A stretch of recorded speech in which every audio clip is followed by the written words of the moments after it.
Dear student, in last video we have talked about the core print and the buoyancy force acting on the core.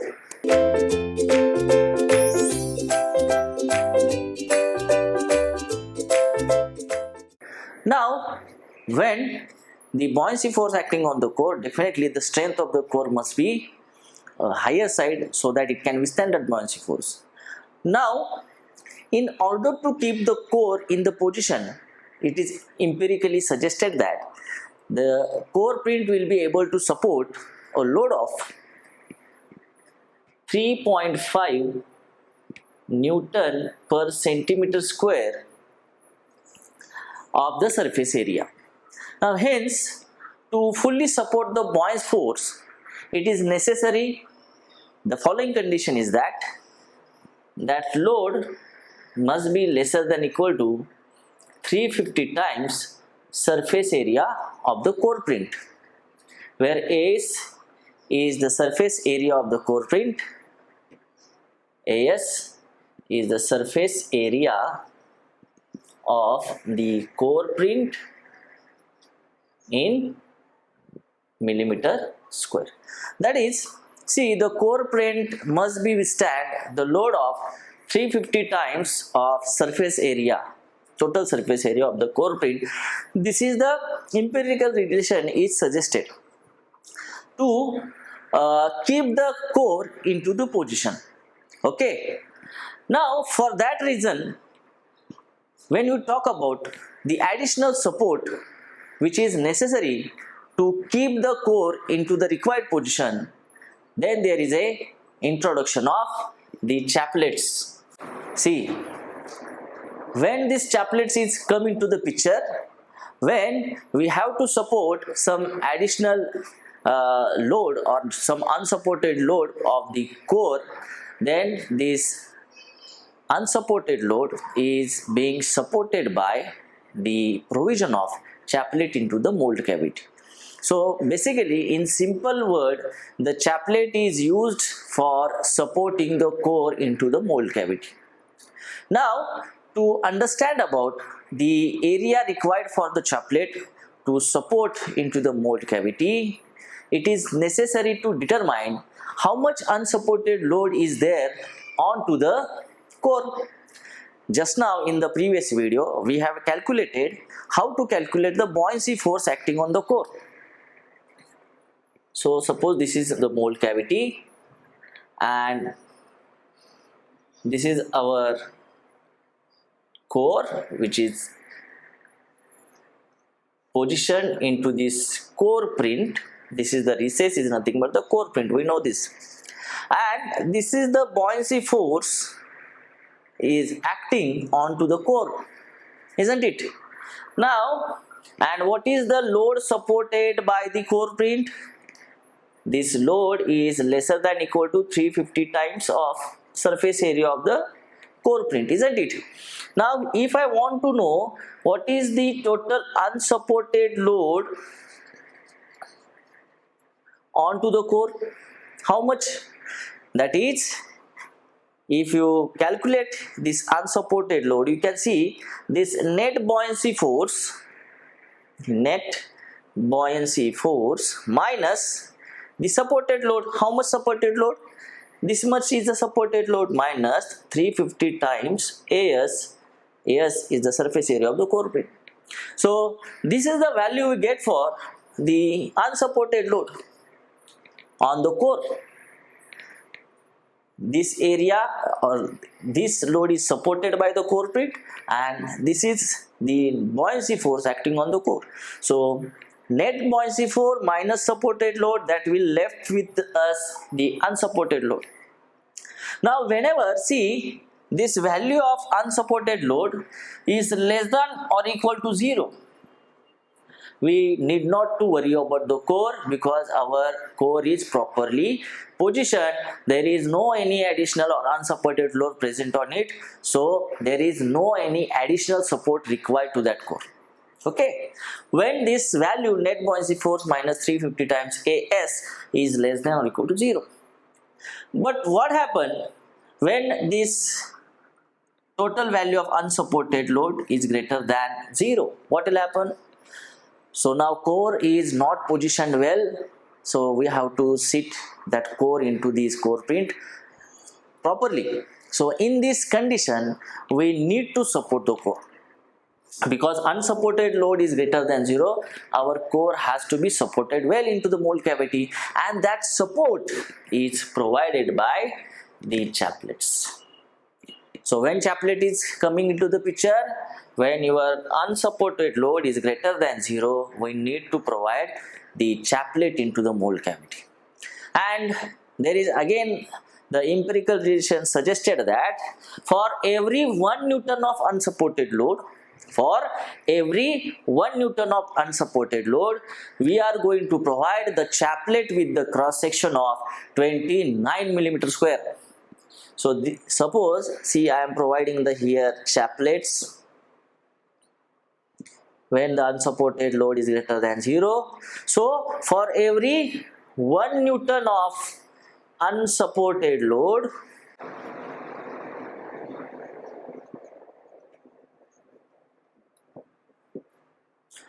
we have to provide the chaplet with the cross section of 29 millimeter square. Please remember this.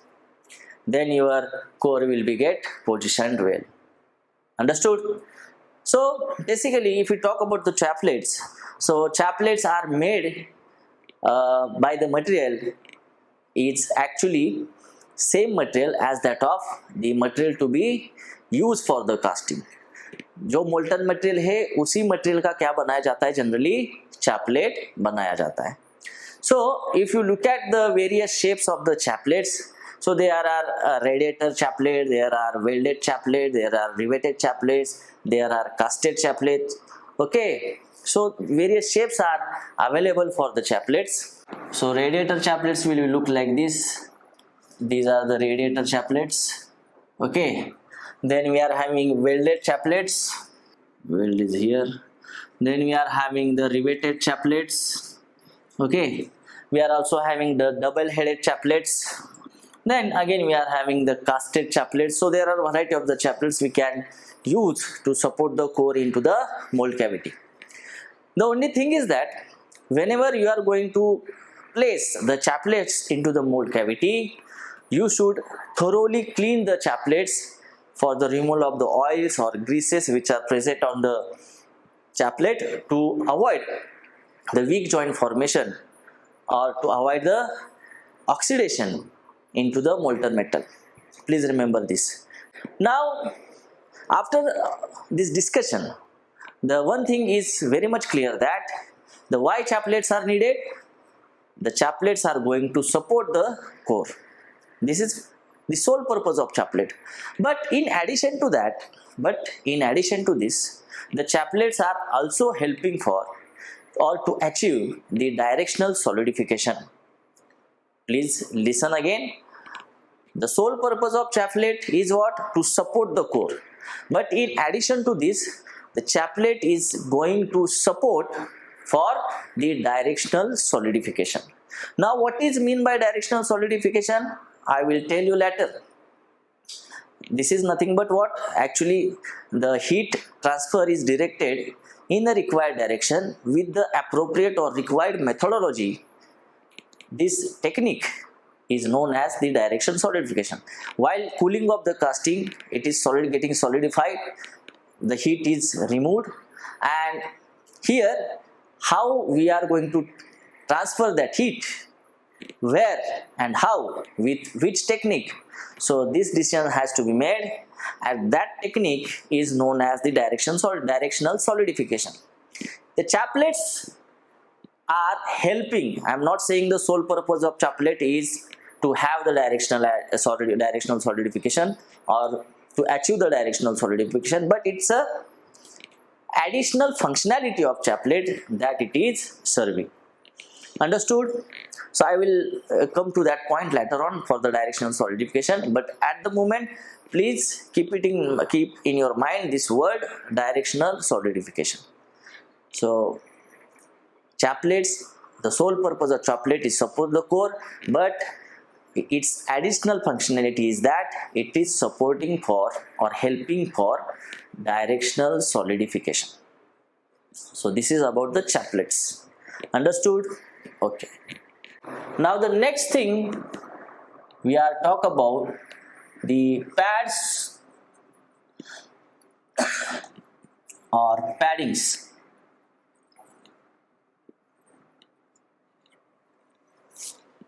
After chaplet, we are in same video going to see about the pads or padding.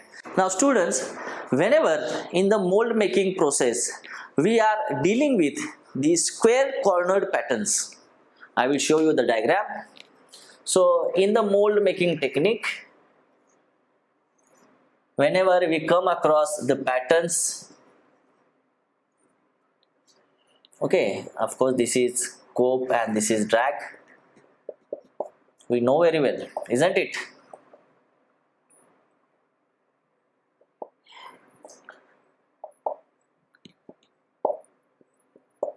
Of course, in the cope, there will be the getting system of, there is a sprue, there is a riser in cope, and generally cavity is placed into the drag box. Please remember this.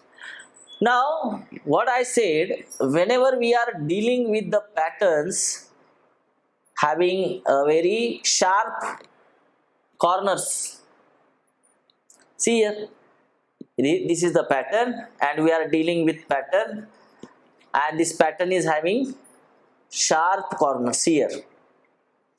For example, you take this corner, okay. So whenever we are doing the molding with the square cornered or sharp cornered pattern, what happened?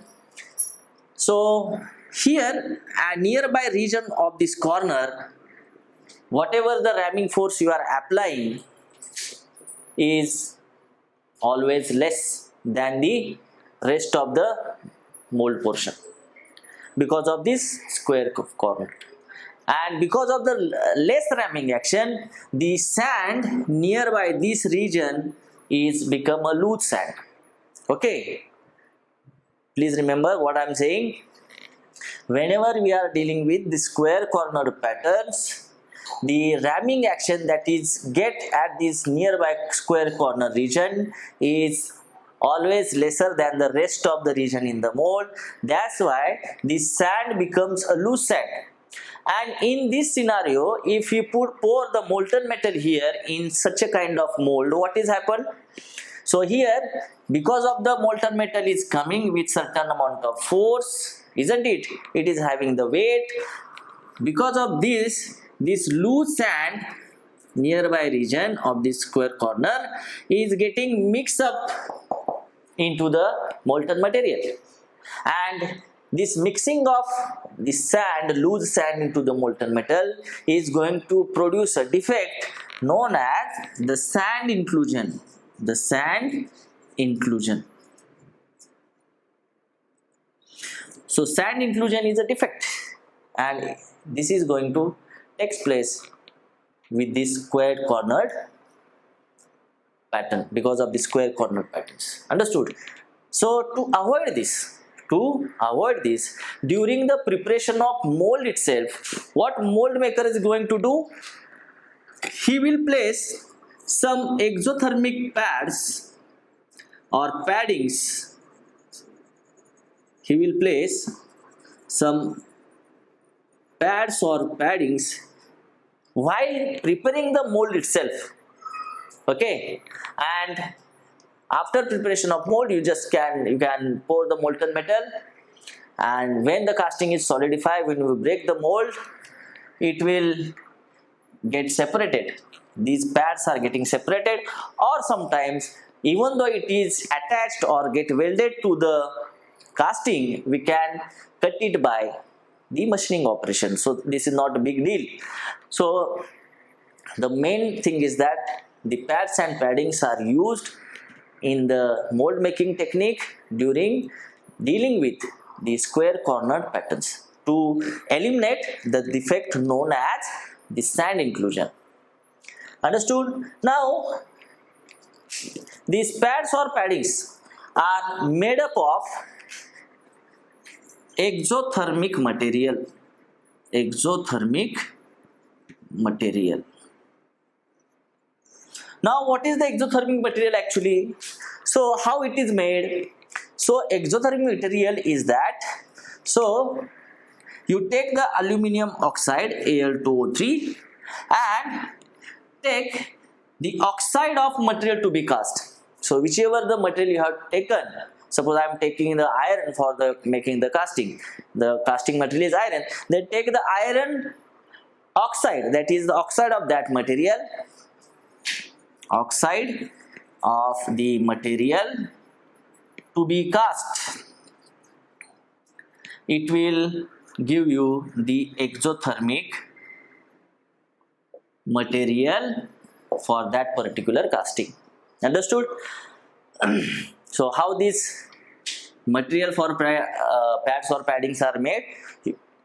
Take the aluminum oxide and react with or add with the oxides of the material to be cast, you will get the exothermic material. Now see, as like chaplet, the main purpose of chaplet is to support the core, and along with that chaplet was having some additional functionality. In same fashion, these pads or paddings are also having some additional functionality. So what is the basic thing or sole purpose of the pad or padding is to avoid sand inclusion, isn't it? But in addition to that, because it is having some property, it is exothermic material, so this exothermic material, pads or paddings, again they are helping to achieve their directional solidification. Please remember, very important. Or because they are placed in the inside the mold at certain locations and they are exothermic materials, so what they are doing, they are helping to achieve cooling of critical sections in the casting. Please underline this, very important. So the sole purpose is to avoid the sand inclusion, to eliminate the sand inclusion, but in addition to that, these pads or paddings are again doing some additional thing, that they are helping for the directional solidification, or they are helping for the cooling of the critical sections into the casting. Understood? I already told you what is mean by this directional solidification, or this is also known as progressive solidification. Okay, so dear students, so in this video we have learned about the chaplets and the pads and paddings, their sole functionality and their additional functionality. Dear student, after the discussion on the chaplets and the pads or paddings, now we are going to discuss about the use of chills. Okay, the chills, or simply the chill. Now for the discussion of chill, let us take one example of the L-shaped casting, which is the uniform shape. I will take this L-shaped casting.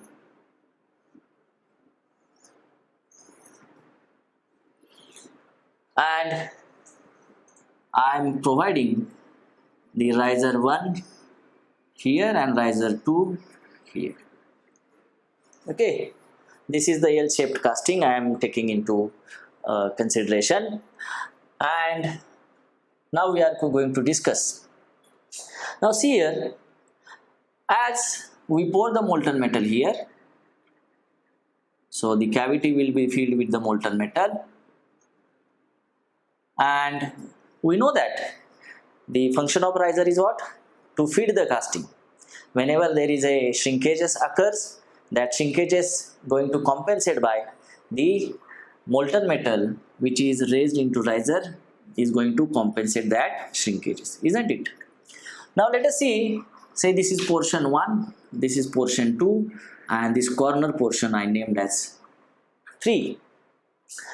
Now as you look here, the molten metal which is at corner portion is larger than the molten metal at this position, or part 1 and part 2. So when molten metal is poured, now the shrinkage is started. So whatever the shrinkage is taking place at this part 1 is going to compensate by this riser 1. Whatever the shrinkages are going to happen are again getting compensated by this riser 2. Okay, now this is okay, but see here, the molten metal is quite in larger amount than this part 1 and part 2. So definitely, to have this compensation of the shrinkages taking place at the corner portion, it is of course has to be compensated by R1 and R2, riser 1 and riser 2. But what happened, as the molten metal is present in the more amount, so the solidification time is larger for this molten metal which is present at the corner.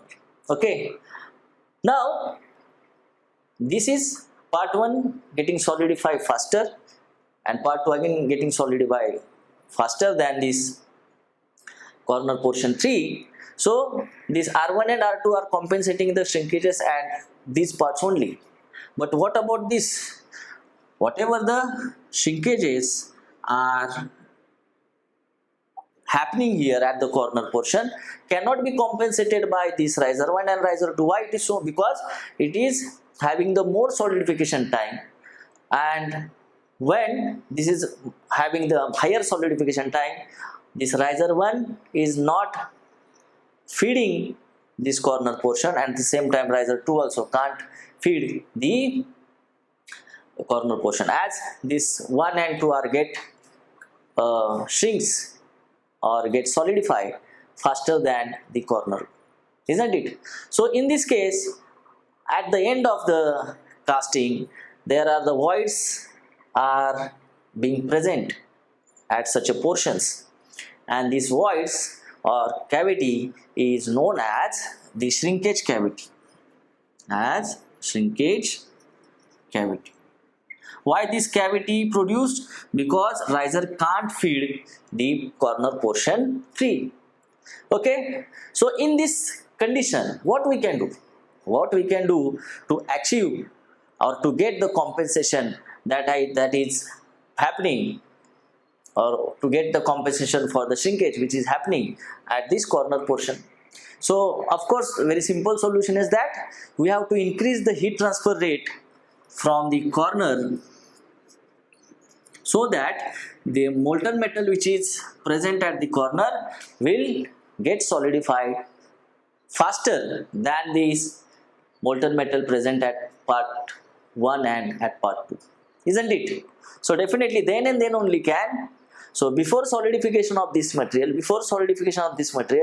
the riser can able to feed the shrinkages that are taking place at the corner portion.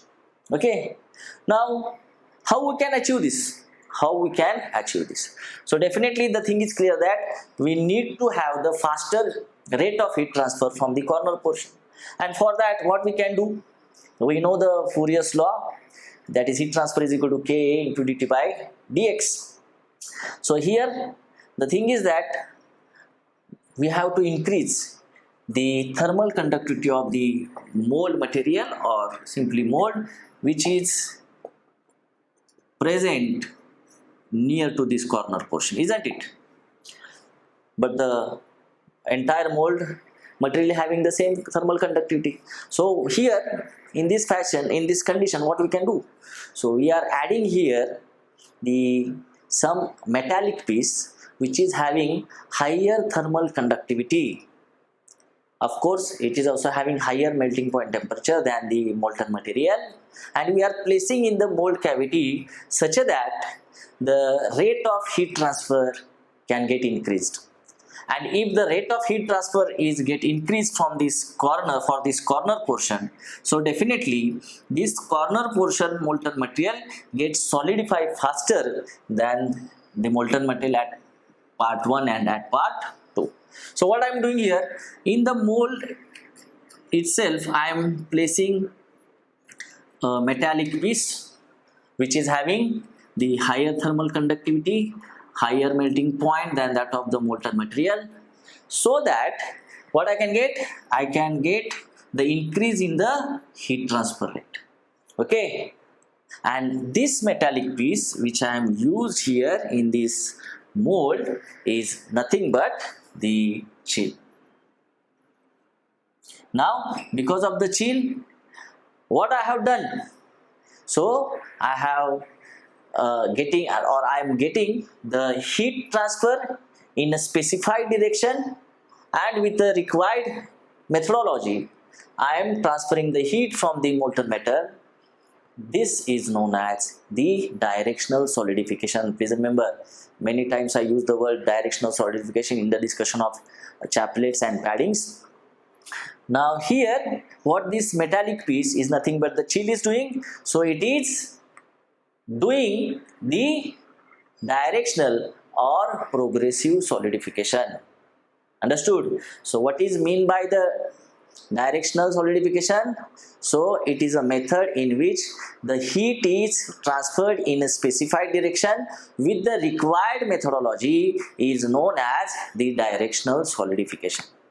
And we are achieving this directional solidification by adding these chills into the mold material, into this mold during the preparation of mold. It may be the external or maybe internal. We can put outside the mold cavity or inside the mold cavity. The chills which are kept outside this cavity but into the mold, these are known as the external chills, or you can use the internal chills also by keeping it into the mold cavity. But you just remember that when you are using the internal chills, it should be thoroughly cleaned so that the weak joint formation will not be there, oxidation will not be there, and of course the melting temperature for that chill, for external chill, should be equal to the melting point temperature for the molten metal. Okay, so this is the thing about chill. So basic function of chill. Now here please remember the sole function of chill. What is the sole function of chill? To achieve the directional solidification or progressive solidification. Okay, whereas the chaplets and paddings are doing their additional functionality, that they are helping for the directional solidification, but their sole purpose is different. Here this is the thing, or this is the guy which is having the whole responsibility for the directional or progressive solidification. Okay, now see, after the casting is getting completed, these chills may get into the mold cavity or sometimes get attached to the casting body. So no need to worry, we can cut it or we can remove that chills which are attached or adhered to the main casting body by machining process. Understood? So this is about the chills. Now the one very important sentence I am going to tell you, that see, chills, chaplets and paddings, okay, they are all helping for the directional solidification, but the chills are having the sole purpose to provide directional solidification. Okay.